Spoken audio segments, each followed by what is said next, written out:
Ci sono miglioramenti, ma il paziente non è fuori pericolo, la prognosi resta riservata. Se la società biancoscudata fosse un malato, la risposta dei medici ad oggi sarebbe questa. I soldi necessari per i pagamenti degli stipendi dei calciatori sarebbero arrivati, permettendo quindi di presentare facilmente il ricorso per l'iscrizione in Lega Pro di martedì prossimo. Un nodo da sciogliere è il ruolo del presidente Penocchio, già scaricato dal sindaco di Padova.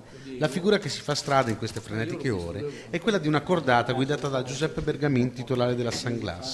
Anche se l'imprenditore, originario di San Giorgio delle Pertiche, avrebbe smentito dichiarando ad un giornale locale di non avere le caratteristiche per il ruolo di presidente. Anche Vecchiato, il cui nome era già emerso lo scorso anno, non nega né smentisce, confermando che a una cena con altri imprenditori Cestaro avrebbe cercato aiuto per il Padova. Il Praton di Interbrau non esclude la sua presenza in una futura società.